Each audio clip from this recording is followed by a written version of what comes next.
Good morning, Rabbi. Good chodesh, Rabbi.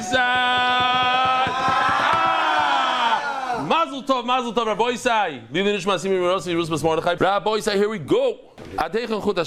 We're holding 6 lines from the bottom of the Mehmei base. We're going through the anatomy of an animal. Fascinating stuff.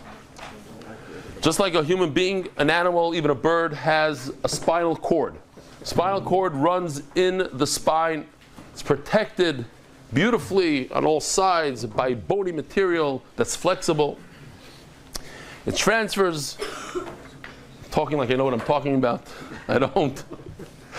There's a nervous system that runs from the brain and goes all the way to the tail of the animal. So, at what point of the chut hashidra, of the spinal cord, could you cut it and not damage the animal? So, look, this is what I worked on with Yoshi, the colors and the whole thing. This is Bein HaParashos, but I'll show you this live here. This is what I did from that. I took that and I made it into this. It's geschmack. So the spinal cord goes from the head, goes all the way down, all the way to the tail. These are the parashas, these guys. This is where it starts splitting off. It splits off before, but these are the main splits. The first one occurs by the hind leg. Like 2 fingers later, there's another split and then another split. Every time it splits, it gets the spinal cord gets weaker and weaker. The first one is this blue one. You come here, obviously if you cut the spinal cord in this area, treif. But when you get to this area, the blue, that's Bein HaParashos, Bein means between. Between the first parasha, and the second one. Between the 2 splits. This area is no good. Now the Gemara is going to ask right away, do I mean ad va'ad bichlal? The Gemara asks this all the time, and it gets, throws people into a frenzy. So don't worry, it only lasts for 35 seconds. It just means, does it mean up until the blue, or it's up until purple? It includes the area between, or only up until? So Amar Rav Yilam Shmuel ad Bein HaParashos. Rav Dimi bar Yitzchak have a kaboy lemezav lebechazoi. Rav Dimi went to Bechazoi. Also came the Rav Yehuda. He saw Rav Yehuda. Omar lei, lichveli mar Bein HaParashos heicha. Could you please show me exactly the area of between the parashas? Show me on an animal. Omar lei. So he says, Zilai sili gedi. Go get me a goat, and I'll show you. Vach vilach. Aisle gedi shamin. So he thought, let me spend a little money. Let me do it right. Let me get a nice gezunta, as they say, a festa or a fat goat. So he brings him this nice goat. No, this is too much fat. It's hard to discern, to see the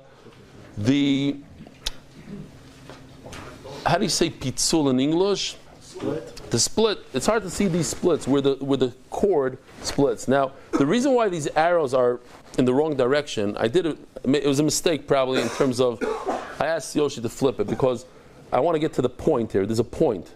But that's why people might be confused a little bit. It's going this way. It's bad. We should really turn okay, fine. This is good. I see now that visually it's confusing. Aisle, so he goes out to the store again. Aisle kachash. He goes and gets him a skinny one. If the fat is no good because you can't discern, you can't see it, so a skinny one you'll probably see it. No, that's also not good. We learned about the Book of the Atma, that ball and the bearing. What do we call it? The ball and the socket. So the spinal cord runs down that ball and socket, and because it has no fat, it like gets squished into it. That's a word, right? It gets you can't see it. Omerlei. So Rashi says he was in a big rush. Rav Yehuda, he needed to get out of there. Omerlei Tag Mirach Gemara. Let me just tell you what I learned. Forget the visuals. Let me just tell it to you. Balpeh. Hachi Amar Shmuel ad achas treifa. So we're going again from the head. We're going in this direction until number 1 is treifa. Up to this point, up to the blue, 100% treifa if it gets cut. Roiv. Shlishis ksheira. The red one, everything behind that is kosher. Shniya any idea. The second one, the purple, I don't know. Now we have to know Daf Mem Vav Amud Aleph ad va'ad bichlal. When he said up until, did he mean up until the blue line is treif, but past the blue line is a suffix, or past the blue line until the purple is actually treif 100%? He meant one. One means from the blue line all the way to the purple is all considered one. It's the one area. From purple all the way to red is the two area. From red all the way to the tail is the three area. Is that what he meant or no? Up until the red, up until purple, up until blue. Maybe it's up until the blue point is treifa, 100%. From the blue until the purple now is a suffix. From the red on is 100% kosher. And the second one I don't know. That's why I messed up and I made these funny looking arrows. Because the point is the point. When I'm coming from here, when I bump into this little point, this triangle, is this treif or not? I need to know, what about in the area of the blue? It's up until, is it including the blue? Where? Where is it 100% treif?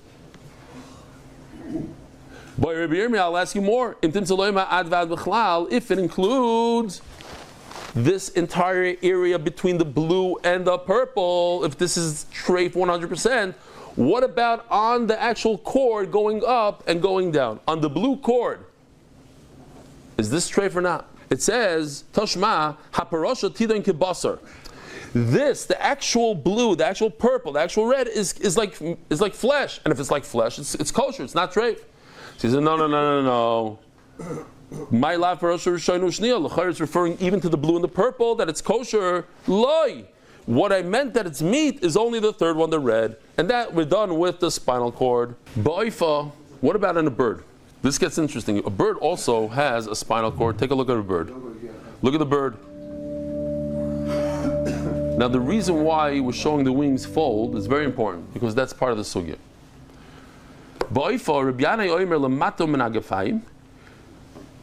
So let's take a look at the bird again. The bird, you see, its wing is connected at one point. So one shita is at that point. Rish Lakish says, from the brain, you go from the rooster's head, you come down, and when it hits that point where the wing attaches to the body, that's where it's a treifa. Everything below that point, if you you sever the spinal cord, it's kosher.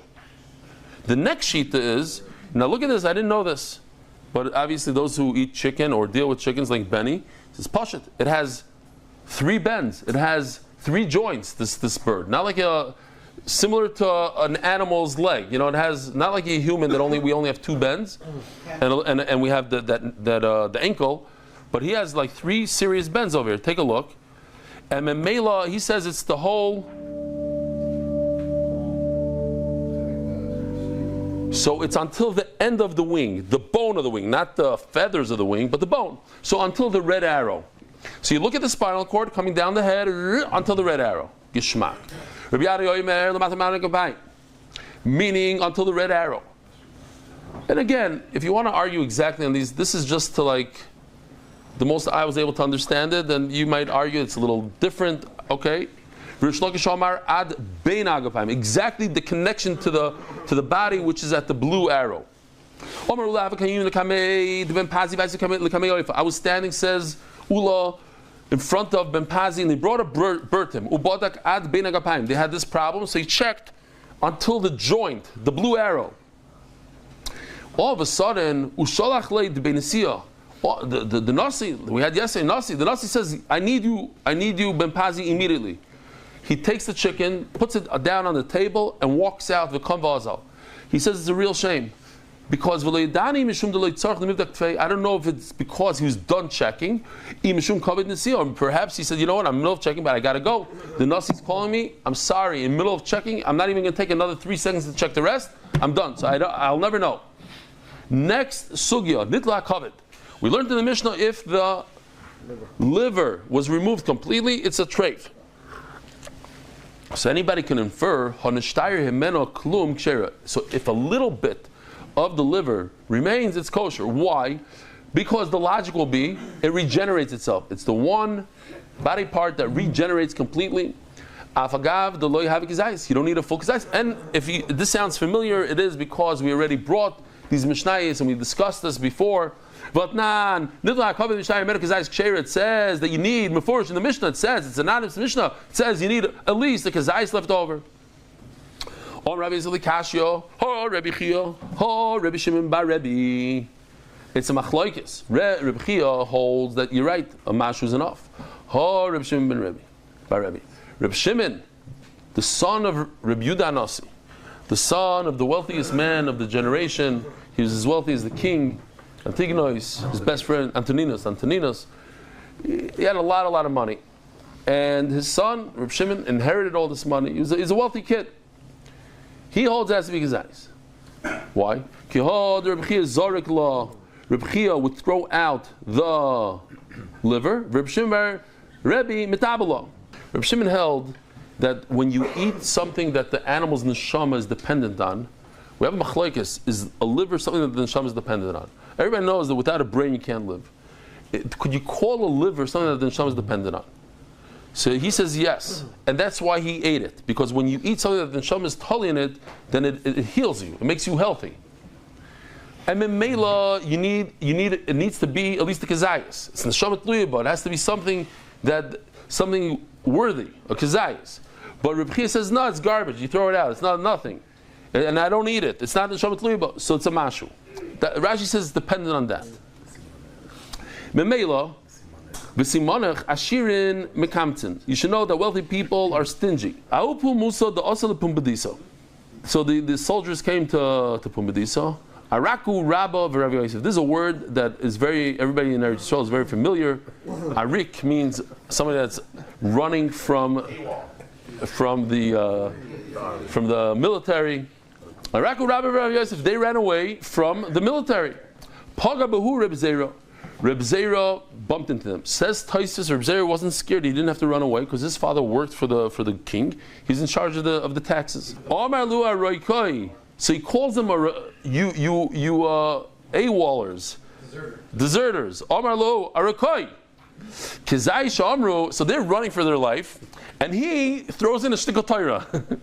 Kizai shamru b'makim mara. You should just know that when we're discussing. Here's a nice healthy liver. That's the liver, and then you see the gallbladder. The gallbladder, the green guy is the gallbladder. He says, when we say that all you need is a kizayis, so first of all, he mentions kizayis. We have machlokes, kizayis or mashu. Reb Zera, Haskins right now, for now, it's a kizayis. But where? It has to be attached to the gallbladder. You can't just have, here, you see the kizayis? This guy right over here is the kizayis, yeah? That kizayis, and the rest is the tarpish, is the skirt steak, the sarefet, the diaphragm, all that white. It's gone. The kidney, the liver is gone. What's left? One kizayis, but it must be attached to the gallbladder. Otherwise, it has no way to live. No, not that it's attached to the gallbladder, but look, take a look, the kidney has to be attached to the kidney on top, right over there, like that. Omer Papa Hilkoch being kizayis b'mokim mara, being kizayis b'mokim shichaya, Rabboisai. It has to be both, like this. You have two kizaysim over here. You see, two little kizaysim. One is attached to the kidney. One is attached to the mara. Boy, Rabbi Yeri mislaket mao. What if you don't have a kizayis in one place? You have a quarter kizayis up, a quarter kizayis down. Kiritzua mao. We have a nice picture of kiritzua. It's a sliver instead of a nice round ball. What if it's flattened like a pancake? It's a kizayis, but it's spread out and it's very thin. Does it have a chance to regenerate? Teiku. So we have to be machmer.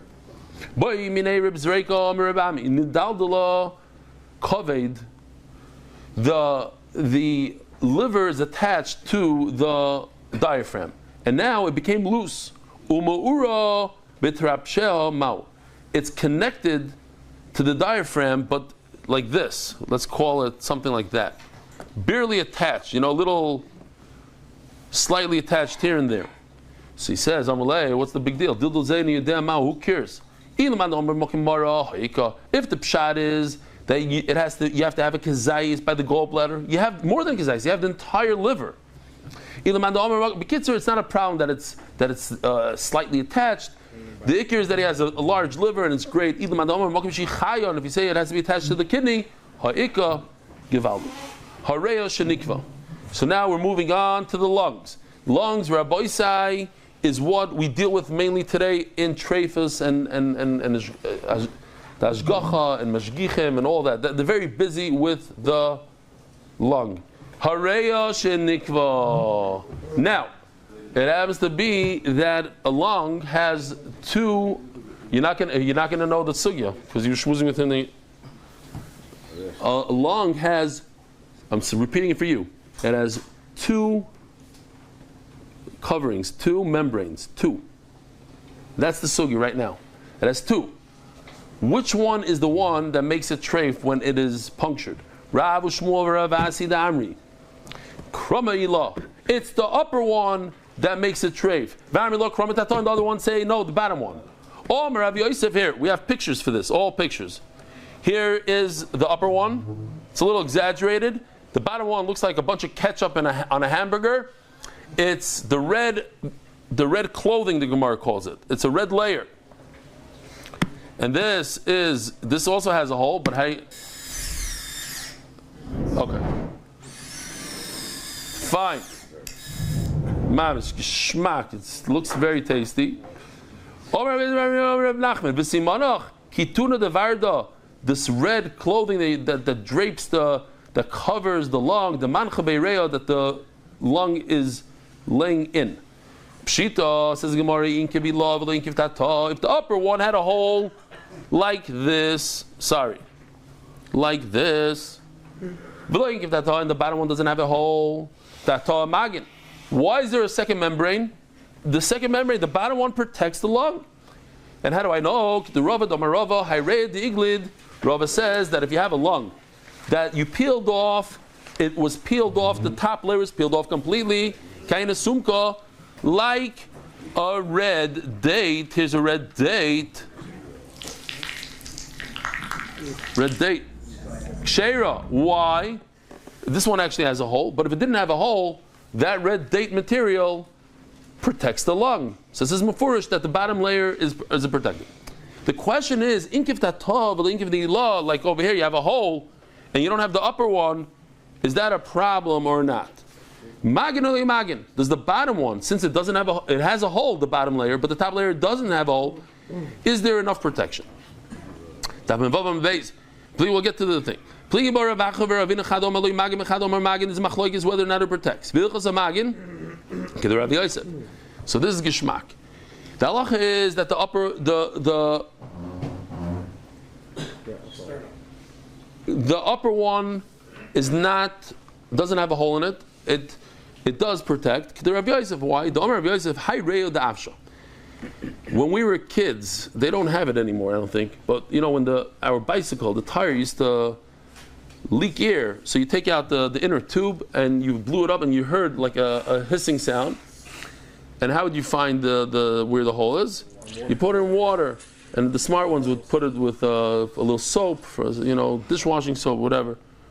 So that trick the Gemara talks about. You hear a hissing coming out of the lung. It's leaking air. If you see exactly, you know exactly where the sound is coming from. You take a feather, or spittle, you take a piece of straw. If you see it moving, then it's a treifa. Mamish like this. Rabbi say, take a look. Here we go.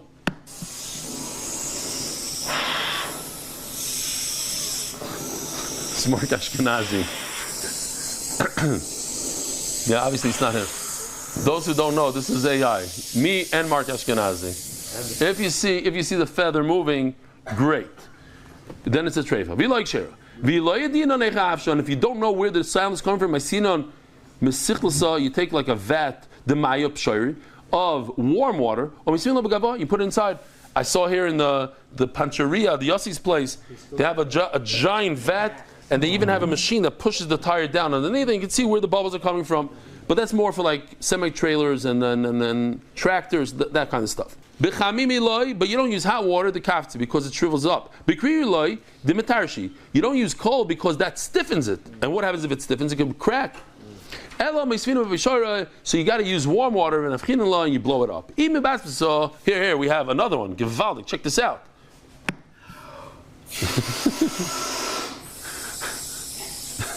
Mamish looks real.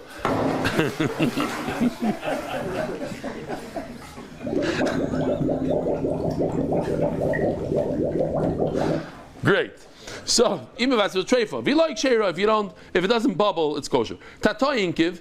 So, but if the bottom one has a hole in it, inkiv, and the upper one not, why is it kosher? Because the bottom has a hole and not the upper one. Now, what's the problem? The problem is you hear a hissing sound. So if you hear a hissing sound, l'chayra, there's a hole.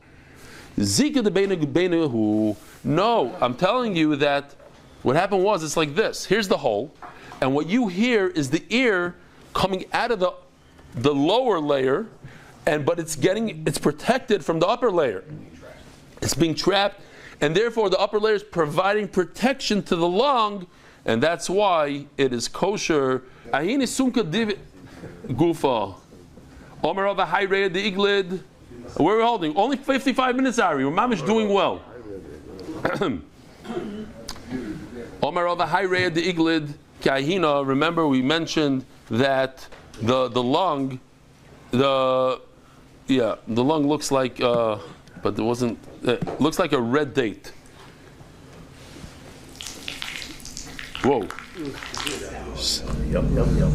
I read the Iglid Gaino Sunka Kshera. Vamarava Reish Edima. So if the whole thing is red, fine.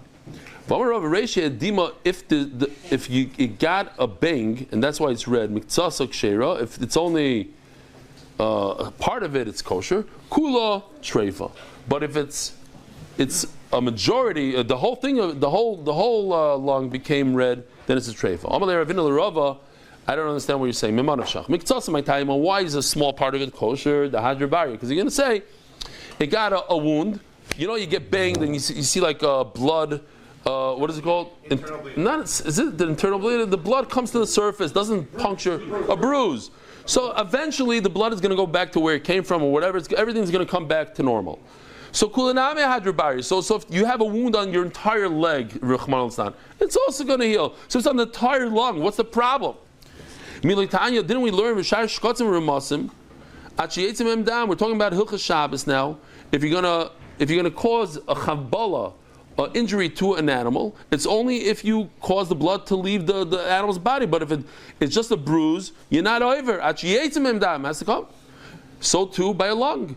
You know what? Let's compare it not to that, but to a rat. And when it comes to the Shmoyne Shrotzim, the toad rat, then even if the blood doesn't come out, if you could see a bruise, that's considered killing the animal. Why? Because by them, it's not going to go back to normal. The blood is stuck. It's just as if it left the body. So maybe the lung is like the Shmoyne Shrotzim. That can't be. So then what's the difference? Why are you differentiating between a small amount and a large amount? By Shmona Shrotzim, if you injure, you bruise the leg of the rat. So you're over. You did a chabal on Shabbos. You don't have to do the entire body. If you tell me that the lung is like a rat, so then even a small part also you should be over. Elamai is not like a rat, so then the whole thing shouldn't be a problem. So then what? Elalai, there is really no difference between a small amount and a large amount, and both of them are kosher. Rabbi Sai, a guten chodesh, a guten yor. Have a wonderful day. Merit the schus of spreading Torah throughout the world. Sponsor a shir today. MDYsponsor.com or sponsor at MDY.com.